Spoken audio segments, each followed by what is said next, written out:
I admire Elon's leadership on rockets. I will take care of the finances. So why am I running? There's a lot of reasons. I think the overarching one is it's just become too hard to live in Idaho. But look at this. 63%. He beats all the other Republicans on the board here, and I was looking even back since Reagan. Good morning, East Idaho. It's 8:07 on News Talk 107.9. Welcome to this Wednesday morning edition of the program. And if you'd like to reach us via text right now, the Stones Automotive Group call-in text line is 208-542-1079. We have a very full cornucopia of a news cycle to share with you. And usually that would be imagery, would say, around Thanksgiving, but we have a lot of things popping off today when it comes to the news. How about that? That's more 4th of July-esque. And no particular order here. We have a U.S. Senate race taking greater shape.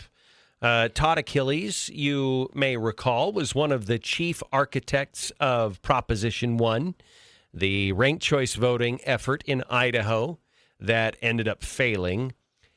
He's making a political maneuver. And I saw this yesterday, and I'm like, okay, this is interesting. He's actually leaving the legislature and ditching his affiliation with the Democrat Party and running as an independent against U.S. Senator Jim Risch, who's up for election in 2026. So this got my ears perked a little bit because he has been very much a behind-the-scenes I wouldn't call him a mastermind by any stretch, but he has been a guy who's been very active. He's donated prolifically, mostly to Democrats, and he's I would say that he's kind of a change maker. Like he within progressive circles, he likes to try and make things happen. And so he and Luke Mayville teamed up. They worked really hard on Proposition 1. Of course, it failed spectacularly in November, about a 70-30 split on that. And now he's deciding that he wants to run for U.S. Senate. Now, there are a few things I don't quite understand here. And I'll go back in history. I want to put this into context.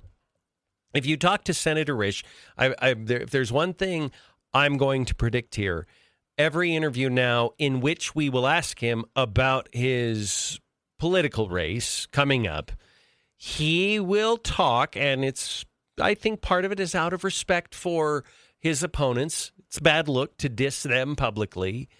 He'll respond like it is a competitive race. And I'm here to tell you, it's not a competitive race. In fact, I will call it in November of 2024. I know it's early, with not all the returns are in. They're not final yet, but I'm going to call it for Jim Risch. If you go back in time, let me just say a couple of names here. Tom Arkush, Paulette Jordan, Keith Allred, Wayne Blinken. Or no, excuse me, that's Alan Blinken, who, by the way, is Antony Blinken's uncle. Did you know that? Did you know that Alan Blinken, who ran against Larry Craig back in the 90s, is Antony Blinken's uncle? That's a family with money and connections. But at any rate, I'm going to make a prediction because the left has become incredibly predictable in Idaho. They enthusiastically get around a candidate. And I don't know if they know it inside and the enthusiasm is a superficial feigning of excitement, or if they actually really believe they've got a shot. We saw it with Tom Arkush, and you might remember it was the primary. Labrador took on Lawrence Wasden, who had been there for a long time. And, of course, Labrador won a very, very safe victory for him. I don't remember the exact final. The Democrats ran somebody, I think unopposed. That person got the nomination. I think it was name was Stephen something.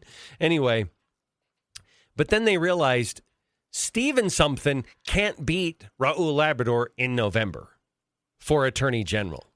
And we've got to put somebody up that's maybe a little more well-known and a little higher caliber. And so they did a switcheroo. and they brought in Tom Arkush. And I remember you even had some rhino Republicans who, of course, couldn't stand Raul Labrador. They were getting behind Tom Arkush. It's the same bunch that is the people, Idahoans for Open Primary, kind of the Republican retreads that used to have influence, that cobbled together this effort to help Tom Arkush win. And it was for naught. Okay? And I will say this is why it's even more bleak for Todd Achillies than it is for Tom Arkush. Jim Risch is not nearly as controversial as Raul Labrador was. And running as an independent, as bad as it is to run as a Democrat, if you run as an independent, I don't know if that's any better. The R is the gold. Having the R behind your name, that is what wins you elections. And, you got to be competent and you've got to be good. And I don't want to take anything away from our current elected leadership, but that's a very important alignment for voters in Idaho. And quite honestly, it's the very reason that Todd Achillies tried to unravel the role of parties in Idaho, tried to revamp our election system in Idaho. That's why he tried to do it. He hates that Republicans win so overwhelmingly in the Gem State. And now here he is, and I'll be honest with you, there is no real pathway forward for him. I'm going to watch it. We're going to cover it. We'll do everything that we can to try and get him on for an interview. And I'll make the pitch openly on my radio show. Our audience is probably not going to vote for Todd Achillies. In fact, I can say that with a great deal of confidence. However, the fact that he comes on the show will build cred for him, that he's willing to face any audience and any questions, any host. And I think that's important. If you want the vote of all of Idaho, you can't just stay in your self-affirming bubble and sit down with the Idaho Statesman and with, the friendly TV reporters that might be there or the brand new ones that aren't going to ask you tough questions. Come into this studio and let us ask you good questions, but hard questions. So he did sit down with the Idaho Statesman for a few minutes, and I'm not going to play everything. It was about an 8 or 9 minute interview, but they asked him a question, which I think is okay to kind of gauge the litmus test for what his values are. And they said, what are your top 3 issues? My top 3, number 1 is we have to overturn Idaho's abortion ban.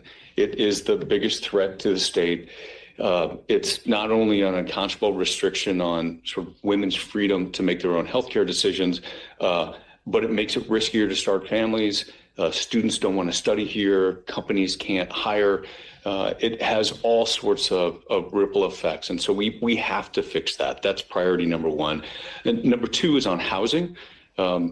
It's unaffordable for people to be able to buy a house, to rent a house. I think there's a number of issues related to housing.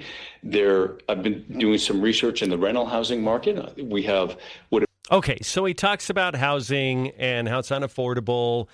And I actually agree with some points on this. I think there kind of is a renters cartel out there. And he says there's this algorithmic effort to keep rent prices super high. And you do wonder at times. And when you see your own adult kids and some of the things that go on when they're procuring housing, it does make you wonder. So I think there's actually some common ground. And I think that's one of the reasons why he's going there, is because I think this is a bipartisan, broad issue. And one that is not unrelated is just affordability, what it costs to live. We basically have a crisis of affordability, right? We're still 43rd for average weekly wages. The minimum wage hasn't changed in 14 years. The average wage is $15 an hour, but you need to be around $22 an hour to have a livable wage. Okay, I got to stop there. This is where the left is just completely disconnected from reality. Not every job is designed to be a family-providing wage. there is a role for the 16 and 17 and 18-year-olds to go out and work and make some extra money. So, and they completely ignore that. They act as though every single job needs to be a 40-hour job at a wage upon which you can raise a family. And that's just not the economy. So I don't know why they are that obtuse about it. Bernie is the same way. And most of the people on the left and a lot of Democrats, they don't even want to have that discussion. There are parts of our economy that don't even work if you require a $22 an hour wage. The business model just goes away. One example, used bookstores. It happened in Seattle. They raised the minimum wage to $15 an hour, and then they said, we can't sell enough books to pay for our help, and they had to close the bookstore in Seattle. That's one example of many that I could cite that it just doesn't work to require this. So it's going to be a talking point that may have some appeal, but it doesn't. It doesn't really. I don't think it really resonates with Idahoans. And as for the minimum wage, how many people do you know that are not making significantly higher than the minimum wage? There's not a lot of kids out there, even kids in starter jobs, that are making $7 and $7.50 now. They're not making that. The minimum wage is just a base floor that nobody's making. The vast majority of jobs, like high 90% of the jobs, are higher than minimum wage. And so the economy is actually pulling the wages up. So I feel like these are moot talking points that don't really have a lot of relevance. But there's another one that he talked about that I want to put in here. I'm just going to give you a little sample of what he was saying. One of the biggest proponents of giving cities more taxing flexibility so they can put the infrastructure in place for developers so you can build the units. And, before they could make these big kind of step functions in terms of putting the infrastructure in place. Now they're just doing these smaller steps because that's all they can afford. Okay, so what he wants to do is give cities the ability to have a local option sales tax. Right now, the legislature says no. Local jurisdictions cannot come in and raise the sales tax, which I like. I'm glad that your local mayor can't say, hey, we're going to add another layer of taxation to the sales tax. Furthermore, I want to ask this question. How does advocating for a local option sales tax square with making life more affordable? Think about that. And then finally, and we're obviously there's more issues to cover, and we've got a lot of ground left to cover in this race. It's just getting started, but he wants to overturn Idaho's ban on abortion, but he's going to the U.S. Senate. What power will he have in the U.S. Senate to overturn Idaho's abortion ban? He wants to implement a local option sales tax. What power will he have in the U.S. Senate to initiate a local option sales tax in Idaho? I don't think he's been able to get his mind out of his legislator brain and talk about the issues that he can actually have an impact on if he wants to become a U.S. Senator. So I feel like his rollout has been clunky. I feel like it's been a mismatch. I'll just say it that way. And I will say it's going to be an interesting race because if there's anything that he'll be able to do, it's probably raise money. He's got some resources himself, but usually what happens in that case is you use that to make more connections so more money comes in. It's other people's money that you use to run. So I think he does have those connections. He'll probably get some Silicon Valley money for his U.S. Senate race. It could become a pretty expensive race. But as we've seen in other races in Idaho, the law of diminishing returns kicks in very quickly on the Democrat side when it comes to fundraising. I think if you were to go back, if you could retroactively spend $1 billion in the Paulette Jordan-Brad Little race, Brad Little would have won. If you could retroactively spend $1 billion in the Arcouche Labrador race, Labrador still would have won. And same thing going back to the other races that I mentioned. I'm not worried about this race at all. In fact, if anything, I look forward to it because I think it's going to be heavily watched. Achillies has kind of risen to a more visible position in the Democrat Party, but now he wants to distance himself from the Democrat Party. He engineered one of the most spectacular failures in Idaho electoral history with Proposition 1. And quite frankly, it goes back to something I've been trying to tell the Democrats for a long time. It's not your branding. It's your ideas. That's what's keeping you down. It's your ideology that keeps you down. Now, Todd Achillies enthusiastically attended the Oligarchy Tour. He spoke at the Oligarchy Tour with Bernie Sanders and AOC.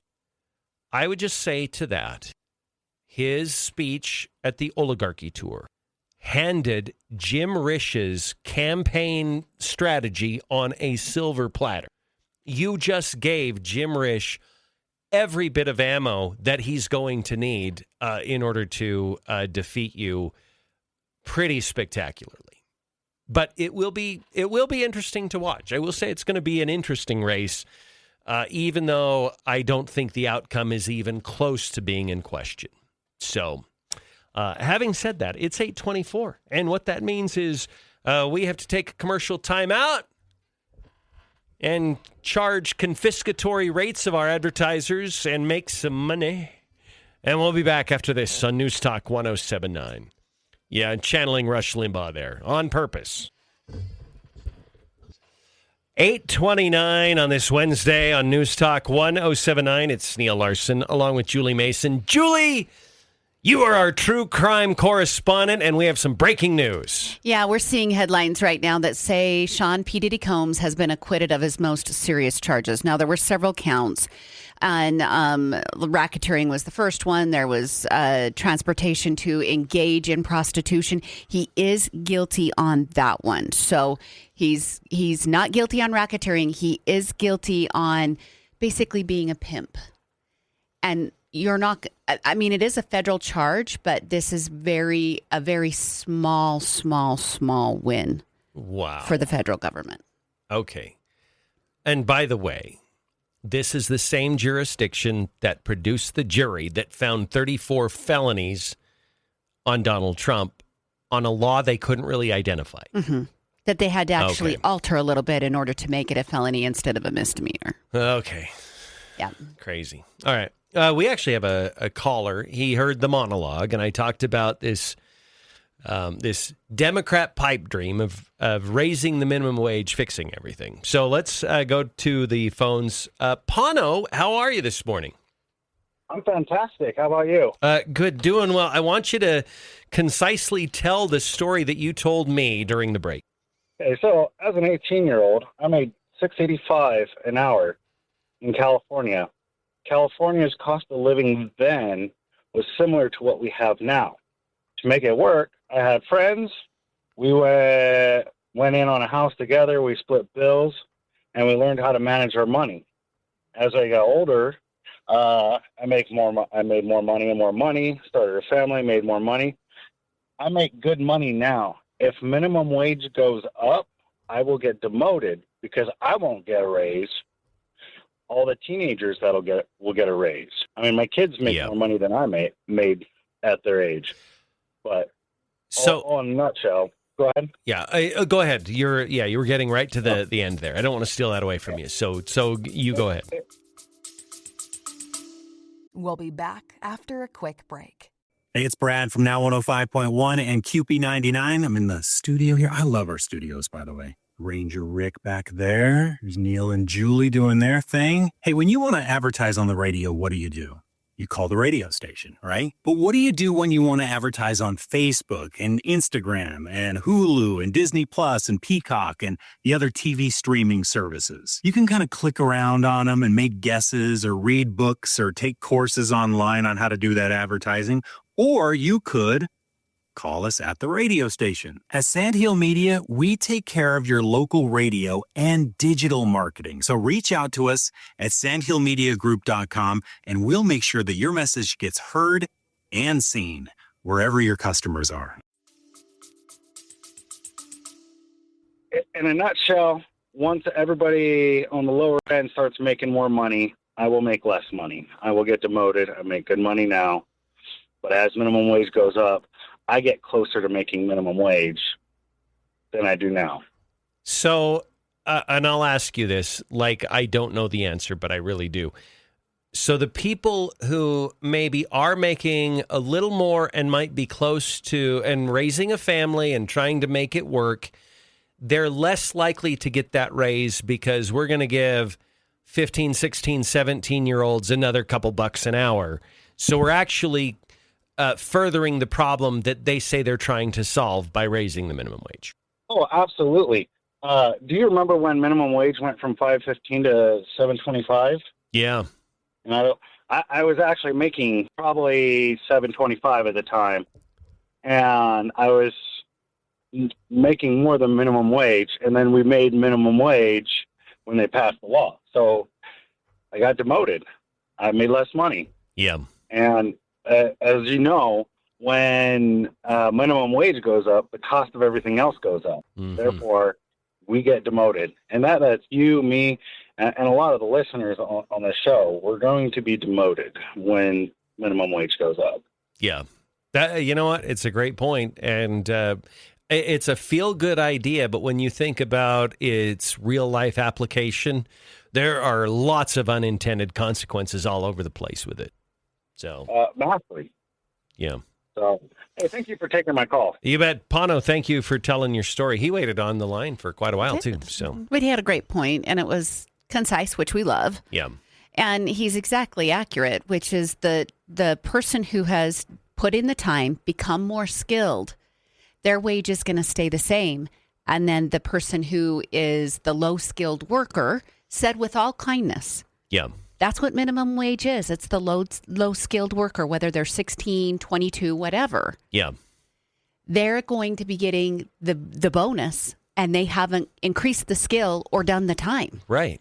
Right. They get more money, but they're not offering more value. Mm-hmm.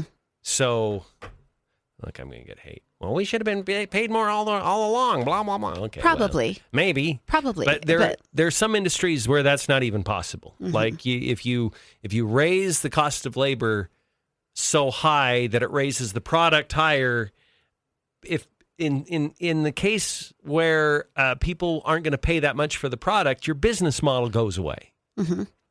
I consider my purchases from Amazon pretty good. Like as far as like delivery, appropriate things, coming on time, getting what I ordered, that kind of stuff, right? Yeah. That's happening. Do you know how many robots are working the Amazon warehouses now? There's a breaking story today that is explaining how many robots. That's what happens.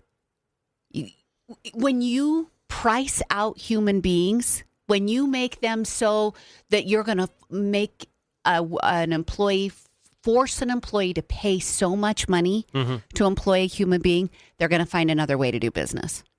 Yeah, it's true. I look forward to the day we have robot-made hamburgers. You think they'll be better? They won't spit in your food. They won't. That's why I like the idea of robots. Cleaner. Yeah. No, I'm serious. No, I had friends who worked fast food when I was a kid. Yeah. They had horror stories about what mostly young men were doing at the fast food places. And I don't even want to go down that rabbit hole, but if you walk in, you walk into a place and you see some young, maybe early 20-something, purple-haired, whatever, and they're like, okay, they're probably liberal. I hope they don't recognize me as a very influential conservative talk show host. What are they going to do to my food? They might do something. I know. I'm fearful. Anyway, let's go back to the phones. Hi, caller. How are you today? Good, sir. How are you? Good. I don't know if this was already discussed. I just stepped in this conversation, but with the minimum wage increase, there's a lot of jobs, especially with small businesses, where there's just not a justification to pay $15 an hour because it's a minor job that needs to be done, but it's not generating enough income to justify that. And it's going to put a further burden on smaller businesses where, we're working pretty thin to the line anyway. The profit margins are terrible. And then just another thing that's going to push smaller businesses out because we can't afford a bunch of Tesla Optima robot employees to come do all of our work for us. Yeah. And so it's going to further that divide of like I said, the Amazon, they can afford to modernize and robotify their workforce. And so it's just, it's going to be a big weight on the small business industry at large. Yeah, you're going to put a lot of mom and pops out of business if you do it. Yeah, that's a really good point. Yeah. No, thank you. Great point. We've had great calls today, Julie. Mm-hmm. Perfect point. What I love about these calls is it's people who are actually thinking through it and not letting their emotions drive the conversation.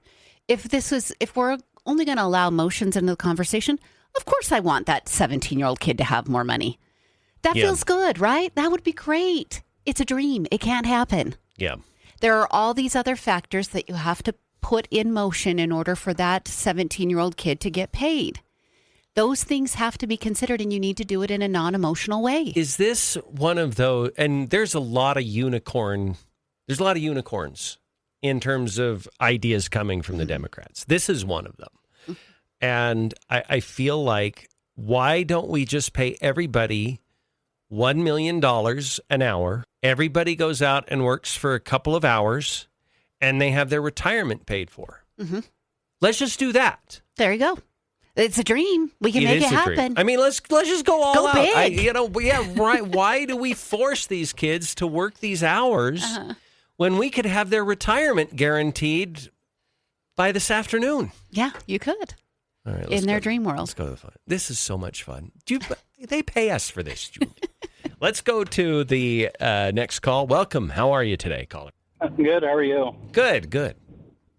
You know, one thing that I think about that actually I don't ever hear brought up in the minimum wage discussion currently, in the past, whether it's local or national, is you can, raise or lower the amount of money that people can earn, but nothing is ever discussed about everyone's individual spending choices. And so you hear people talk about, well, we got to have this much money to be able to make a living or be able to provide for ourselves. I'm like, well, what does that actually mean for you? Yeah. You can have people who are making $100,000 a year, $150,000 a year, but because of their way of living, they might feel like they're paycheck to paycheck. Yeah. And so there's all this talk about, well, we got to have this much money, when there's no talk about what people are spending all their money on. To plenty of people, it's never enough. You can never have enough money because of their nature and relationship with money. So I thought that was an interesting thing, and that's why generally I'm like, well, I agree with prior callers. Yeah, if you crank up the minimum wage, people will enjoy that new money, but then they will find themselves harder and harder to find work, because that will just incentivize companies to find ways to not have as many employees.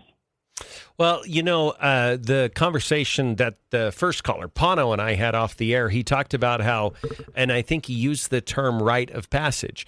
For a lot of kids, they go out, they're not high-wage jobs, and so what do? They get an apartment together, and they have roommates, and it's part of growing. It's part of learning how to get along with people that aren't your family and others, and you learn lots of things through it, and you learn how to adapt. And I think that is an important thing for people to go through, because then they do learn to appreciate the value of a dollar at that point. Yes. So thank you for the call, caller. I appreciate it. Really good calls today. I learned this lesson really early on. Just a real quick, just personal experience. I worked in a men's clothing store at the mall. The mall at that time had a food court. I got paid $4.50 an hour. There was a short time where I got commission, which was awesome because my paycheck went up so much. But they took that away pretty quickly. You just explained why they took it away pretty quickly, because it was good. They couldn't afford to pay me the commission after about 3 months. Yeah. But at basically $4.50 an hour, I could go out and buy something to eat on my break, and I would realize I've got to work a whole hour just to eat this subpar food in front of me. When there's food at my mom's house that I'm living at age 17, yes, I stopped eating in the food court real quick because I didn't want to work an hour to just throw it away on food when food was free at my mom's house. That was a valuable lesson to learn. Yes, very valuable. Yeah, it's super valuable. And That was good. It needed to happen that way. It was great. All right, 8:41 on News Talk 1079. We'll be back after this. 208-542-1079 again is the number. It's 8:47 on News Talk 1079. Neil Larson, Julie Mason, and again, breaking headline: P. Diddy acquitted of the most serious charges against him. He's going to walk, Julie. That's what it comes down to. He will, I guess, immediately following. He got one guilty verdict. That was for engaging in prostitution. Not probably the least serious charge. The more serious charge with the prostitution was the sex trafficking. So moving girls from place to place.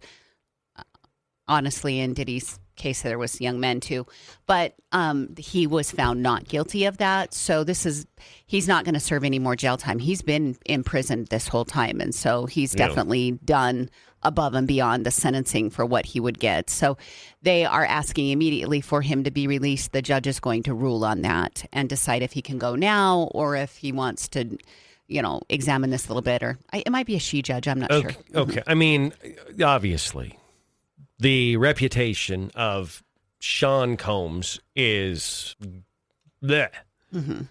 Who's going to even want to be around this guy? Like, what is his life going to be like after this? I can't imagine it's great. I mentioned to you that I believe he will lose all of his civil suits. The evidence is overwhelming. This, in all essence, should bankrupt him. Yeah. I guess time will tell. We'll see. Yeah. Okay, well, we'll see. I want to go back really quick. And Julie, I wrote it right here on my planning sheet, a tangent into the minimum wage as a topic for the radio show today. You're lying to them. It's not on there anywhere. No, I didn't expect that. But you know what? I think it's perfectly fine to put bad liberal ideas on display sometimes and shine sunlight on them. And Todd Achillies is probably going to make that a centerpiece of his campaign. Raise the minimum wage. And it'll win him a few votes. But I think for a lot of people, what ends up happening is they realize he's either being disingenuous and he knows that that's not going to accomplish what he says it will, and he's just winning votes. Or if he believes it, it shows a deep and fundamental misunderstanding of how the economy works. Yeah, I wasn't listening to all of your the monologue, so I don't know if you brought this. I'm sorry. I was doing some other things. Okay, now we got to clear the table, and we have another thing we got to address here. Really? Just hold your horses. What was more important than that? Well, part of it is when I'm sitting out there, sometimes I can't hear it because the two coolers turn on at the same time that hold all of our sodas. Oh, I got you. And I can't hear it. You can't put it up to your ear? Like you can't? No, I play it on the radio. Oh, gotcha. I don't play it on my phone. You can't stand up and go turn the volume up? Okay. Okay, let's go I was going to make a point that you mentioned something very intelligent while we were talking off air before your monologue, and I wasn't sure if you shared it with everyone. You know what? AI radios in the future, when I'm making a good point, they're going to raise the volume so everybody can hear it. That's what's going to happen as AI progresses. We can turn up the volume from here. This is a really important point. AI is going to figure this out for us. Yeah, and the dumber the host is, the lower the volume goes. See, that's what we need AI for. Anyway, go on. Make your point. It would be completely silent on all MSNBC broadcasts. It's true. You have dead air. You had played the three things that Todd Achillies had given, like his top three things. Those are not federal actions. Does he understand what job he's quote unquote applying for? Well, yeah, that's what I was saying. Yeah, I didn't know if you had made that point in your monologue. Does he understand the job that he's applying for? You have no control over overturning Idaho's abortion ban if you're in the U.S. Senate. You have no control over, what was the other thing? Local option sales tax. Local option sales tax. I mean, these are not things that you can implement as a U.S. senator. Yeah. It's not in your realm. That's not what you're supposed to be doing as you. I mean, a local option sales tax is to be decided by the legislature and the governor and your local cities. Mm-hmm. You're in Washington, D.C. Yeah. That alone, like, put all your emotions away, independents and Democrats. If the man who put out yesterday that he wants to run for U.S. Senator doesn't understand what his job is supposed to be, Yeah. that's a big red flag. Yeah. Yeah. Well, it is a big red flag. It is a big red flag. So anyway, but are we that surprised? No. I will say, if I'm going to offer him any grace at all, it would be his brain has been in the legislature for the last couple of years. And so I think maybe that's just where his mind is at. But I would say, if you want to run for U.S. Senate, you've got to get your messaging on point and relevant and concise, and don't talk about issues over which you'll have no control once you're elected to the Senate. Well, there's no... Once, never mind. But, Yeah, if you had been elected to Senate. There was no mystery here about what questions you were going to be asked by the Idaho statesman. Yeah. So I would love to offer him the grace that his mind is in the state capital instead of the U.S. capital. But you knew the questions you were going to get asked. Right. What are your top 3 issues? Is not really a 102 mile per hour fastball. I'm just saying. Not at all. not in any capacity. All right. It's 8:54. We've got a break. We'll come back. We'll wrap up in this next segment this hour, but we've got another hour ahead on News Talk 1079. And they're coming. The Panic Tour by Save Our Schools. We'll tell you where and what role you ought to play in it. It's all coming up on News Talk 1079. It's 8:58 on News Talk 1079. Neil Larson along with Julie Mason. And Julie, I got the text. We've had forwarded emails. One of our general manager actually left this flyer on my keyboard. It's the Save Our Schools Idaho Panic Tour. We'll talk about it coming up.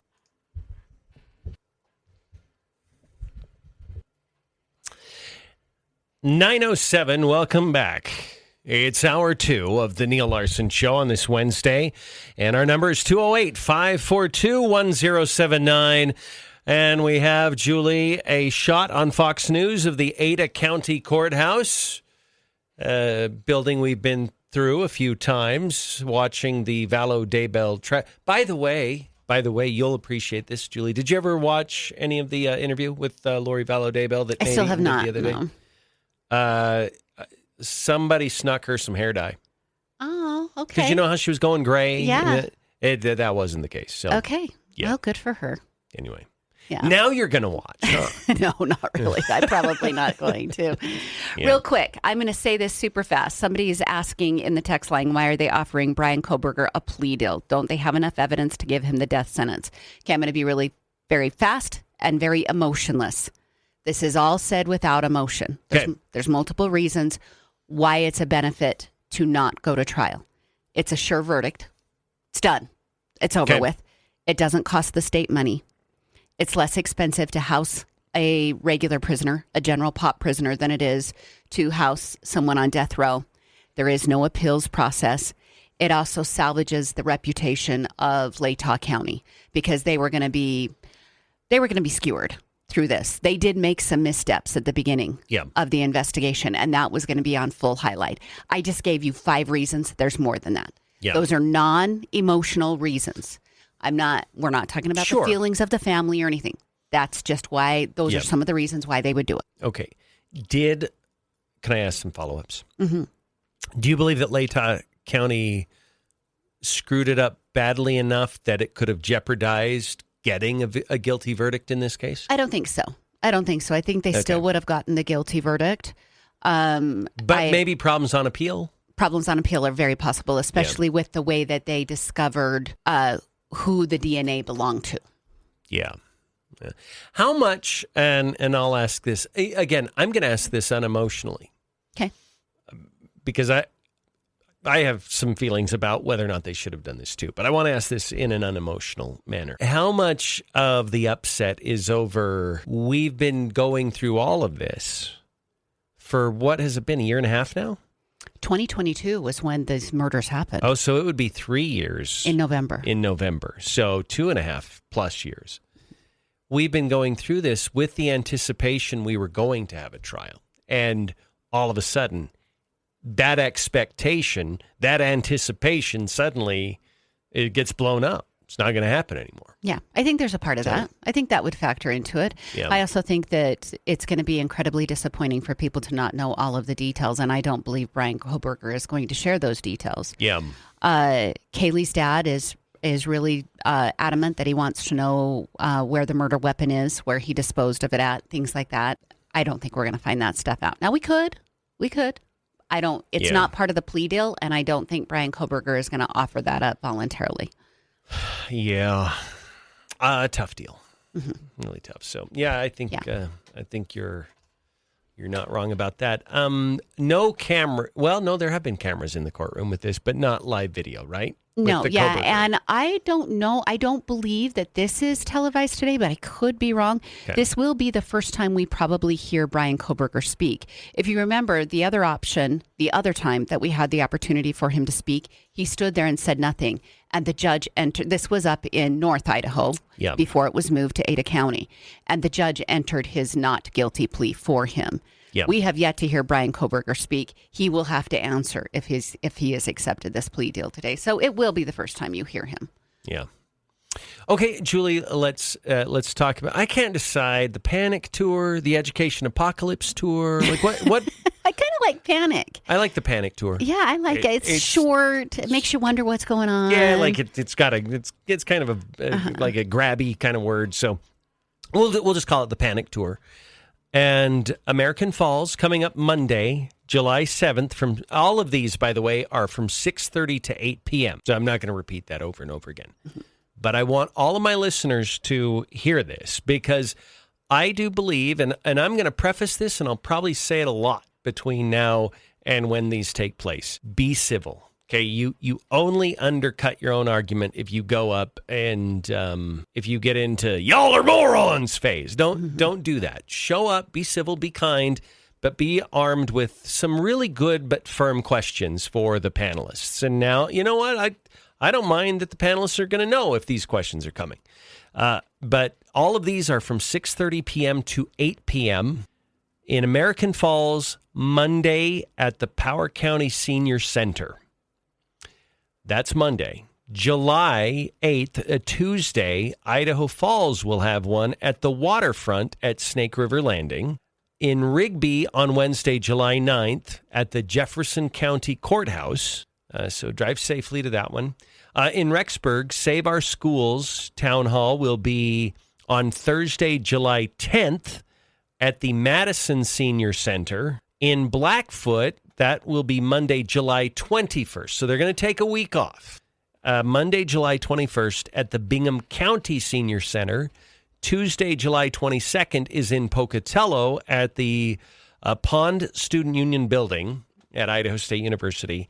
And in Soda Springs, that's on Wednesday, July 23rd at the Soda Springs City Hall. So all of them are from 6:30 to 8 p.m., and I am going to deploy my listeners, Julie, and I want them to ask the question, why do you want to prevent middle-class kids from getting a private education? It's a great question to ask. And I'm sure knowing they'll have an answer for you. But for me, the bottom line in all of this is it should be parent first, school second. Yeah. Always. Yes. Always. Yeah. I totally agree. I think another good question that could be asked is, how is this unconstitutional if the traditional K through 12 system is still offered to those students who may be opting out? Yeah. It's not, they're not deprived of it. The state is still providing that requirement by the state constitution. Yeah, I think that's a great question. Fully funded, by the way. They're not moving money out of K through 12. Right. Now, if they had decided, you know what, we're going to subtract from the K through 12 budget to fund parental choice, maybe there could be an argument constitutionally that you can't do that. But Representative Horman and the other sponsors of this bill, they crafted it so it's just simply a tax credit. They're not taking it away from any existing education budget to make it happen. On this, we're on different pages on the website, but we're both on the Save Our Schools website. Yeah. They call it a scheme towards the bottom. I don't understand. If this is a scheme, every single budget in the state of Idaho is a scheme. Yeah, true. If you're going to label this as a scheme, so is all of the money that goes to Department of Health and Welfare. So transportation is a road funding scheme. Yes. That they're using loaded words here that don't mean what you think they mean in your vocabulary, and that's purposely why they are doing it. Yeah. They're using a word to have the underlying dun dun dun to it. If this is a scheme, so is the Department of Transportation, so is the Department of Health and Welfare. All of it. Every budget is a scheme. We know the word scheme is negative, but I looked it up. Make plans, especially in a devious way or with intent to do something illegal or wrong. Okay, what was devious about it? It was passed by our legislature, and it was transparent. Your governor said, yes, we want this. Multiple legislators said they wanted it. Yeah. It was reevaluated. It didn't get passed in its first forms. It was molded. It was crafted. There was give and take. That's not a scheme. That's not devious. Yeah, no, absolutely not. So, Julie, I went to ChatGPT, my research assistant, and I gave it this prompt. I said, provide a creative visual representation of a $2.3 billion budget to a $50 million budget. Okay. I had to revise a couple of things, but it produced this image right here. Anyway, so on the left side, which is appropriate, you have a skyline with a whole bunch of really tall skyscrapers. And then on the right side, you have a little tiny house just sitting there. Humble home. Yes, it is. I mean, the K-12 budget is 46 times bigger than what was allocated for this. Oh, that sure seems like a devious scheme. What a devious scheme. Why is it a $2.3 billion anything can crush a $50 million It's not. thing? And I will make my point again that I made earlier I think it was the 7 o'clock hour. You should be asking the question, why are they clutching so hard to this? Yeah. To have scheduled, how many town halls did I read off? More than a dozen. Yeah, something like that. Yeah. Across the state. There are a Probably bunch. 15 that I read off. Ask yourself, why are they clutching so hard to this? It has nothing to do with money.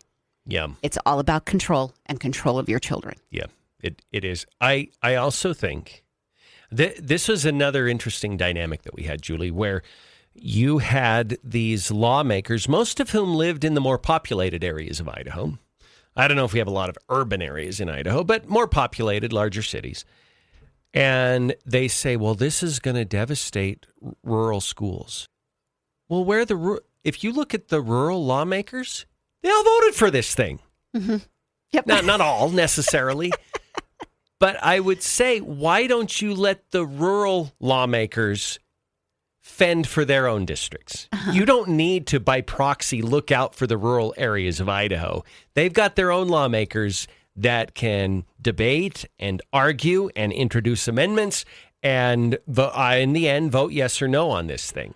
You don't need to say, here, move out of the way. I'm going to take over and represent you. But that's what many of them have done and sort of victimize these rural areas. And if it's going to be bad for the rural areas, they have a lawmaker that can vote against it. They absolutely do. This is, just one instance. But I say this point all the time. We had somebody from a rural area in studio the other day. I won't say her name because I didn't ask her permission to share this. But we were talking about what happens in rural areas. And I said, lawmakers try to hijack what's going on in your rural areas, saying we need to do this for them. And I always say, rural people are going, leave us alone. And this person said, that's exactly, I don't need your help.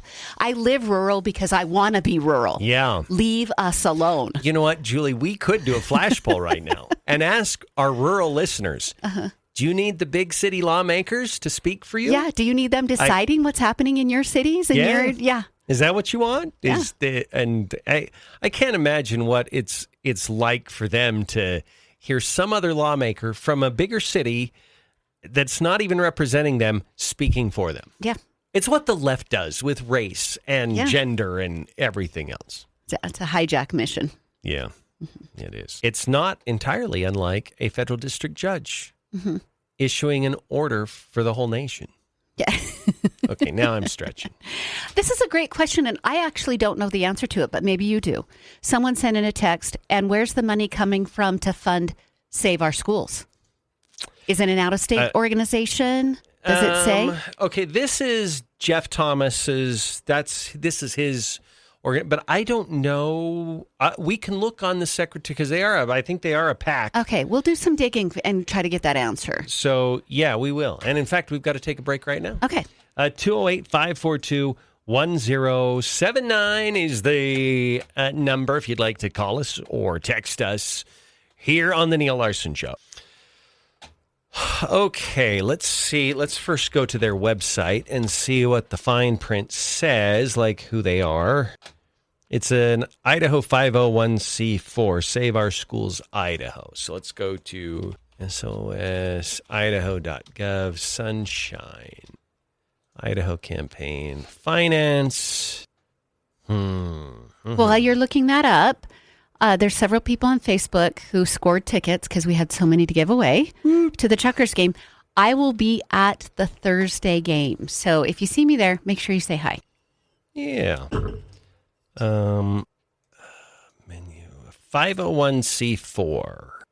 Save Our Schools Idaho donations. Teachers Union? Let's see. Here's the thing. There has been some out-of-state money that have funded this, but that's not why Wendy Horman's doing it. No, James, I'm not throwing out the first pitch. It is not News Talk 107.9's night. Yeah. So, no. And I did really poorly the last time I threw out a pitch. It was not a great lob. Not your best. I should have rolled it. I should have bowled it up there. I would hope that the Idaho Capital Sun would have done the same in their due diligence. You know what? This is 2023. Maybe Save Our Schools didn't really exist then. Yeah. So yeah, I could text Wendy. Yeah. Or Barb or somebody who voted for the bill. Okay. Reached out to both of them. There's a headline on Fox right now that Border Patrol is reporting their numbers for June, under 6,100 border crossings for the entire month. No way. All right.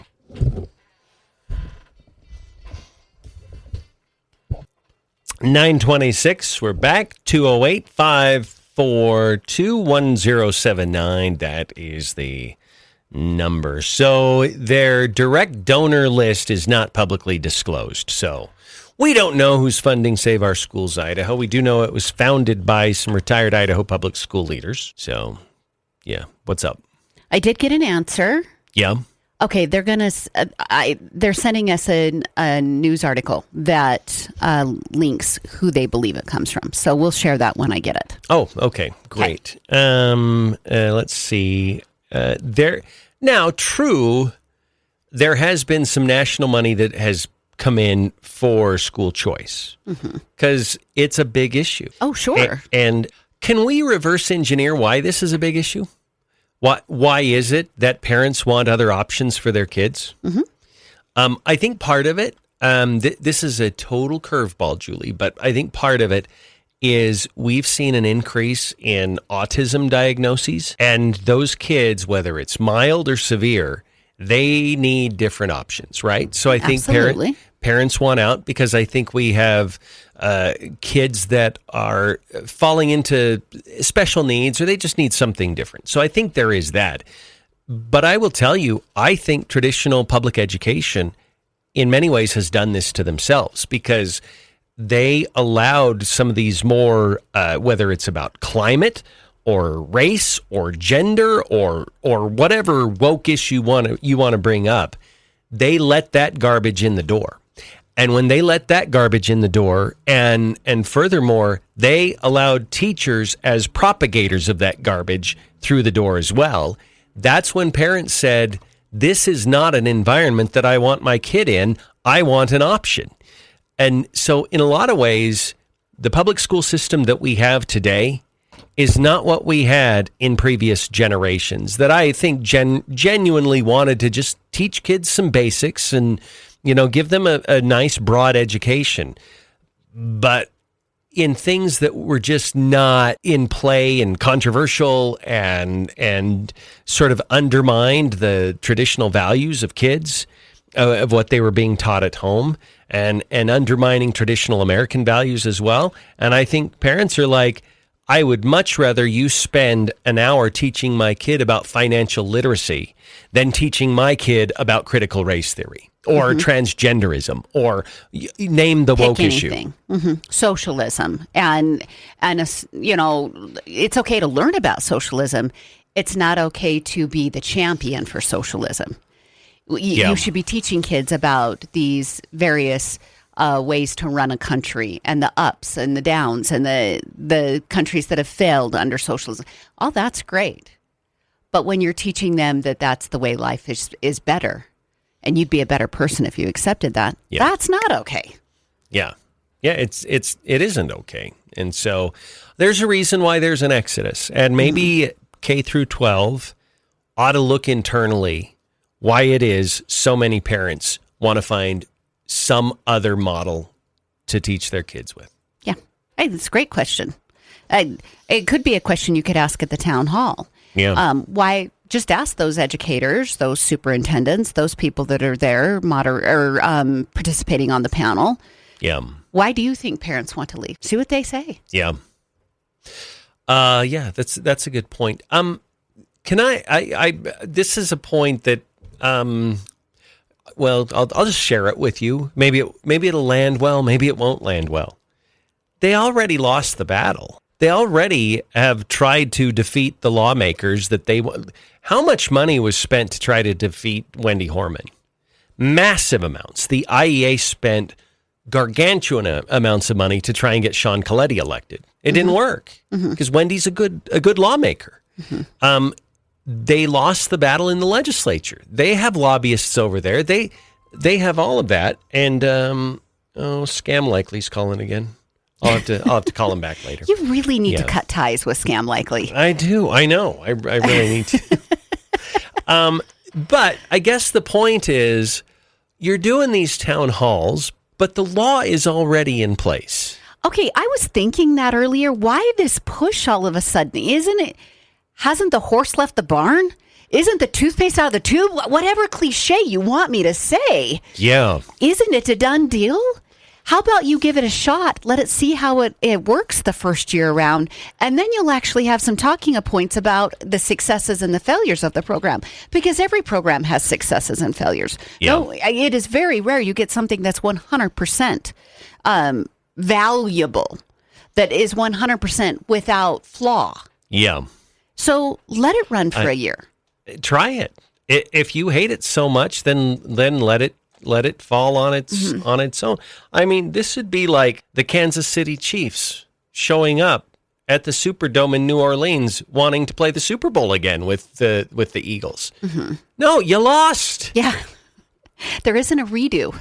There isn't a mulligan. There's not. Now you might be able to craft future legislation, or heaven forbid you try to get an initiative on the ballot. Although I think if they did, it would fail horribly. Like ranked choice voting. Yeah, because I don't know if it's an 80-20 issue, but I bet you it's a 70-30 or a 65-35 issue where parents want to have this latitude. They'd love to have an education tax credit to decide where they put their kid. Because I know this may come as devastating news to some, but to a parent, their child is more sacrosanct than sticking with K through 12 rigidly with where it's at. Right. I want to bring up another point because you talked about how the education system has changed. Somebody sent this in on the text line and said COVID was the moment when that was unveiled. I think we were just rolling along going, oh, yeah, there's a few bumps, but our education system is good. And then as parents had to get so intricately involved in their child's education, that's when they went, uh-oh, not loving what's happening here. Yeah. And COVID did do that. I'm not saying it did it massively on a regional level, but nationally, it pulled the cover off of the education system. Yeah. Yeah, it did. I agree with you. I think we were like, let's pay hyper attention to this. Let's go to our caller. Caller, how are you today? I'm great. Thank you. Thank you for taking my call. You bet. I just had a question, kind of make a comment. I think the reason this is all coming forward is because they just sent out a release of how many people were against the school choice. It was overwhelming, I guess. I'm for school choice. I don't have any kids in school, but I don't like what's going on in the public schools. So just wondering if you guys agree with that or not. Okay, so let me ask you, because I want to get specific. They sent out that people are overwhelmingly against school choice. I know they cited the number of phone calls that the governor got, right? And the ratio. That is a horrible representation of where the public is on this issue, because those things can be rigged, not rigged, but they can be weighted because you have activist money sending out emails and texts and robocalls saying, call the governor, call the governor, call the governor. So it's a horrible way to get a good representation of where the people are at. But so do you know what exactly they're using to say an overwhelming number of people? No. Okay. I was going by that just what you cited. And so if I think that was a legitimate thing, then most people will. Yeah. And that's probably why they're doing that. But no, I think they're barking up the wrong tree. Yeah. No, thank you for the call. We actually have Representative Wendy Horman calling in right now. Love that. Wendy, good morning. How are you? Good morning. I love this conversation. Thank you so much. I thought you might have some opinions about this, so give us your take. Yeah, I think follow the money, as they always say, and this issue is no different. If you look at Save Our Schools, they're not talking about saving our kids. They're talking about saving schools. They're talking about saving union jobs. So if you look at the faces of this organization, you've got Jeff Thomas, formerly a highly respected superintendent in the Madison School District. You've got Will Overgaard. You've got a former superintendent, Ken Hart. You've got people who want to preserve a union-operated system in many ways and preserve those union jobs. And so, of course, they are opposed to any learning environment that's not unionized, whether that's a charter school, a homeschool, a private school. But I think the name of their organization speaks volumes. They're not about the kids. They're about jobs and buildings and so I'm looking forward to attending and listening in next week. They can talk about all the sound bites they want, but we have facts, and people have to make a decision in this space between if they're going to believe the rhetoric or if they're going to believe the facts. Yeah. Well, you know what, Representative, I really appreciate that you would call and give that perspective. I'm glad that you are attending. I'm guessing you're not invited to be at that table, even though you are the architect of this legislation. No. In fact, I had so many people send me the invitation yesterday. I didn't even get the invitation in the mail. Yeah, you're taken off the list. So you've been banned. Yep, I've been banned, but that's okay. It's a fight worth having. Our kids will benefit from this, and so I'm going to go listen and see what they have to say. Can I ask you a quick question before we let you go? Because I don't remember how all the votes went. I do know that it passed. But if you were to take Idaho's most rural lawmakers, the lawmakers that represent the most rural districts in Idaho, I don't know this for sure, but I'm guessing many of them voted for House Bill 93. But we hear this all the time, and oddly enough, I usually hear it from lawmakers who represent the more populated areas, that they're looking out for the rural districts whose schools are going to be decimated by this. But can you tell us how the rural lawmakers voted on it? Sure, there was a lot of rural support. I point to Representative Doug Pickett out of Cassia County, Oakley. It doesn't get more rural than that in Idaho. And he stood up and gave an amazing speech on the floor in support of this bill, because he thinks families are looking for what rural schools already have. There's a really interesting, if you go to the Mountain States Policy Center public transparency website, and you look at spending versus outcomes, I'll use Firth as an example. They have a much better chronic absenteeism rate and graduation rate than districts who spend a lot more money.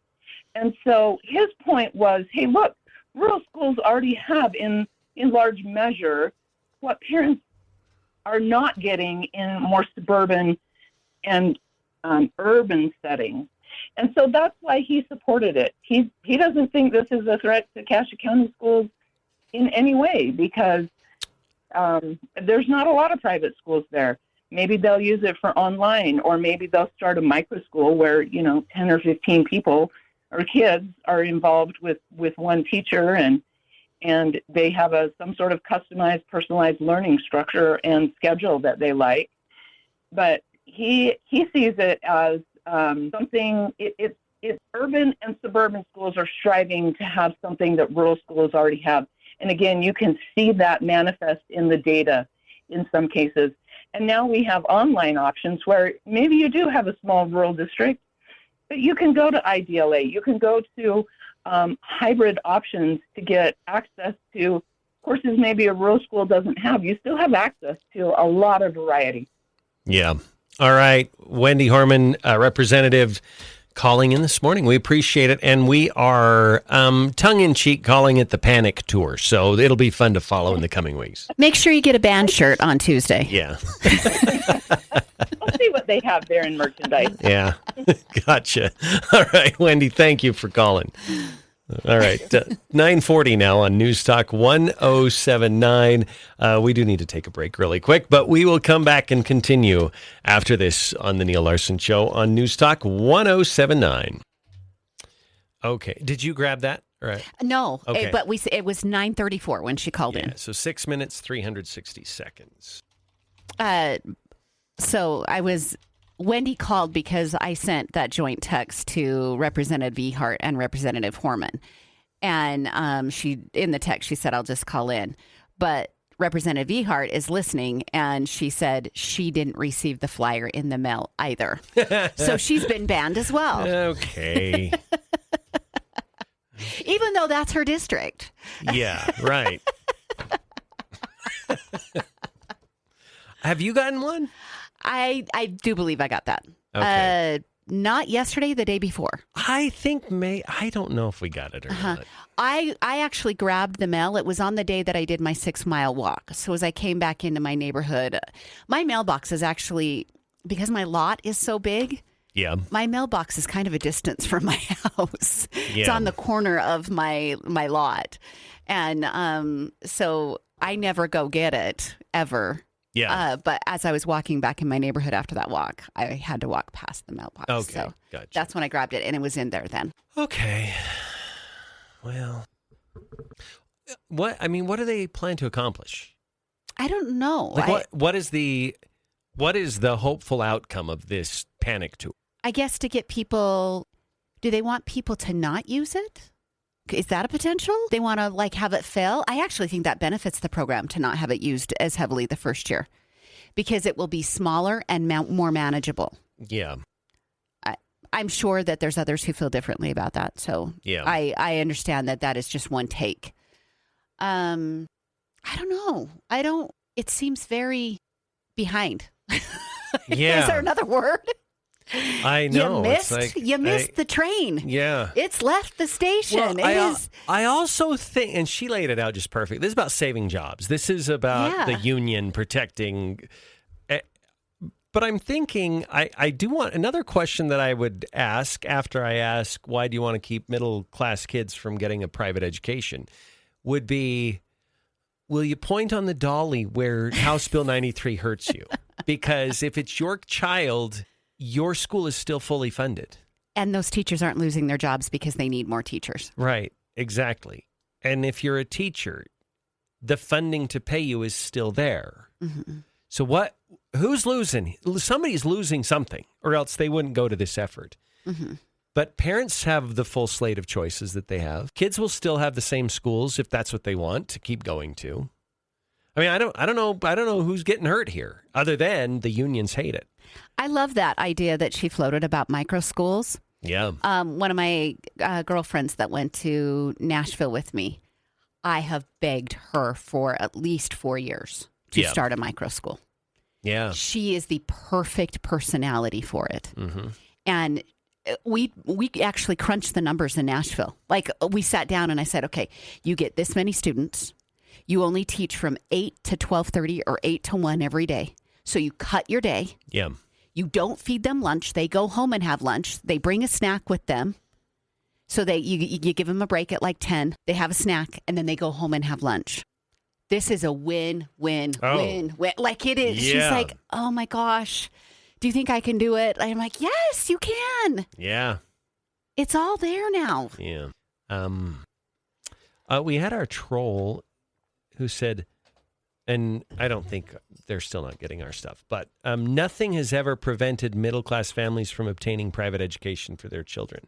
Okay, so a middle-class family that has 4 kids, the cheapest private education is probably going to be $6,000 or $7,000 a year. Mm-hmm. What middle-class family has $25,000 to $30,000 to send their kids to a private school? Or if they homeschool, mother has to forego an income. You're not a 2-income household. Right. You're going to have to give up an income. So this sort of reminds me of the Todd Achillies minimum wage discussion. The answer is built into your question. When they say nothing has ever prevented middle-class families from obtaining private education for their children, other than the fact they're middle class, Mm-hmm. that's sort of built in. Like they don't. Could you have afforded it? For my kids? Yeah. Oh, heavens no. I couldn't have afforded it. No way. No way. 9. All right, there we go. 9:47 on News Talk 1079. And we're back. Guess where we're going, Julie? We're going on a field trip to Grand Peaks Prime Meats. We are. It's all ready for us. Our order is completely ready. We're going to go get it. That means we have all of our grilling options available for this weekend. Yeah, you know what? The jalapeno cheese hamburger patties. Sunday? Are they on your menu? Yeah, because we'll be back Sunday. You'll be back Sunday. We're skipping town for a couple days for the 4th, but Yeah. we'll be back on Sunday. And yeah, I'm going to throw one of those bad boys on the grill. Let me quote what she said to me yesterday when I called in the order. Yeah. I did your order first, so This is what Neil wants. And when I got to I wrote spicy burgers. Yeah. I don't think that's their exact name, but I wrote spicy burgers. And she goes, "Oh, they're my favorite."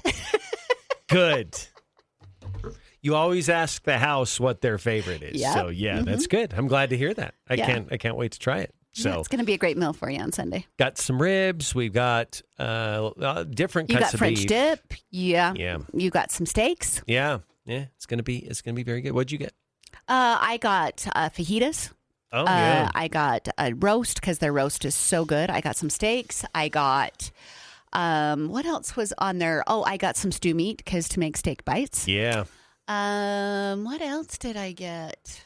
I can't remember anything else, but Okay, gpprimemeats.com. Go there, compile your own list, and call it in. Order on right there, whatever it is, and then they're pretty quick. They can get your order ready the next day. If you don't want to go get it, they can actually deliver. They do deliver, so it's just perfect. gpprimemeats.com. Yep. Tell them hi for us. Yeah, and it really helps us when you call up and say, Neil and Julie said I should do this. Just saying. Yeah. We got a, Did the middle class thing, did we talk about that on Facebook? No, that was just Facebook, if you want to bring that up on there. I do. We got a text from someone who, oddly enough, is the same troll that keeps bringing up the 34 felonies of Donald Trump, said nothing has ever prevented middle-class families from obtaining private education for their children. And I'm like, okay, you're contradicting yourself. What middle-class family that has 3 or 4 kids can drop at a minimum, you can find private school options for $5,000 to $8,000. All right, there's some that are far more expensive, but if you want to go down the private school route, you can get it for $5,000 to $8,000. If you have 4 kids, who has $20,000 to $30,000 a year? If you're a middle class family, so a half or a third of their income to pay for private school for their kids, so for them to make that case is ridiculous. Well, I asked you if you could have afforded it. I couldn't have afforded it. If we had decided to only have 1 kid, maybe we could have eked it out and done it. But we made less money too back when the 1 kid would have been school age. If we had waited till we were 40 and had 1 kid, then maybe we could have, we could have afforded. It would have worked. But for most middle class families, especially, around here, we have bigger families and we start earlier at a phase of life you don't have as much money. No, it's not really an option. And to get into a deeper conversation with the person who sent that in, which probably wouldn't be a wise idea based upon their text history, but to get into a deeper conversation with our listeners, I would just say, isn't the money that you paid into the education, don't you deserve some of that? Yeah. If you're not using it in the public education system, but you still need to educate your system, shouldn't you be able to allocate those funds somewhere else? Wait a minute. Okay, you just said something. I want to ask you a question. Because the idea you're talking about is a voucher. Public education is a voucher system. Yeah. Yeah. It is your kid going to school for free. That's a voucher. And you get that option because you live here and pay taxes. By their definition. Yeah. It's just they want to be the only ones with the voucher. Yeah, but it's a scheme on their website. It's a scheme. If it's outside, it's a scheme and a voucher. For them, it's just public education. No, You have a voucher too. It's like every kid in Idaho has a voucher for K through 12. Theirs is a voucher system too. Yeah. Although you know what? I contradicted myself because a voucher implies choice. So. Yeah. And there's a lot of issues here. I still am a little uneasy about why they're holding the tour, the panic tour. I'm serious. They should get merch. If you're gonna go this far, make some band T-shirts. SOS. 2025. Todd Achillies could be your opening act. Like you could do a lot. They could have a phrase on it like "Your money is my money." Yeah, that's true. Your money is my money. That should just be the Democrat Party's mantra. Your money is my money. All right, 9:52. We'll be back and wrap it up after this on News Talk 107.9. Your money is my money. That's hilarious. Should we grab that one? Yeah. Yes, grab that one. Oh, I didn't name it again. That's the step I always miss. Yeah, you know what? It's a little anti-intuitive because when you press the category, it immediately saves it. I clicked funny bit and that was it. Yeah. So it's in there with this date. Yeah. And you know what you can do? You can open the output folder and rename it. So that's an easy fix. I think I put a shortcut to the output folder. Maybe I must not have. What'd you call it? What's the folder? It's in NT 1079. When you click on open output folder in the app, does it? Oh, I could do it there. Yeah. Yeah. I Then didn't think about that. Instantly comes up for you. So go away. I thought through the software. I'm like, what functionality do we want? 7.2. There you be. We could create spoof T-shirts. Just have a donkey with stars and stripes. Your money is my money. I called it Your Money is My Money. Yeah, I think they actually would be afraid of putting this on the ballot because I think Idaho would vote to keep parental choice. It's hard because here in East Idaho, you had those those flyers that went around during Representative Horman's race from like teachers and PTO presidents. I thought that was really loaded emotional language, which is political language, and I get it. I thought it was a lot of cheap shots by that group. And I would willingly, in an open conversation, say that to the women that were on those, because it was mostly women. Yeah, that's true. And I felt like it was a lot of cheap shots that were being taken. So, Julie, on the flyer, your schools, your kids, your voice. It's missing a word, but it rhymes with voice. Mm-hmm. Your choice. Yeah. Screw choice. Your kids, your voice, your schools, we're going to do all of it. Yeah. We're going to control it 100%. It is yours. Yeah. But we're going to control it. Yeah. You know what? I feel like, and I don't want to be disrespectful, but I do feel like this is largely among the electorate a settled issue. We fought over this for 3 or 4 years. Finally got the bill. It passed by a majority, signed by the governor, we weren't sure what his posture would be if and when he signed it, but he seemed very enthusiastic about it. Mm-hmm. And so now it is what it is. What we're going to see in the coming year or two is that this is not going to be a disaster. It's going to help a handful of families find a different option for their kid. It's not going to be the end of K through 12. It's not going to topple our current system. We're going to find that Idaho can easily absorb this new facet of education in the state, and everybody can calm the crap down. Mm-hmm. You know what's interesting is that I have a couple of teachers that I see on a regular basis. Yeah. They're not nervous about this at all. So it's interesting to me. Yeah. These are political activists and union bosses. Mm-hmm. Yeah, that's a really good observation. Mm-hmm. All right, that's going to do it for the show today. And we'll be back tomorrow.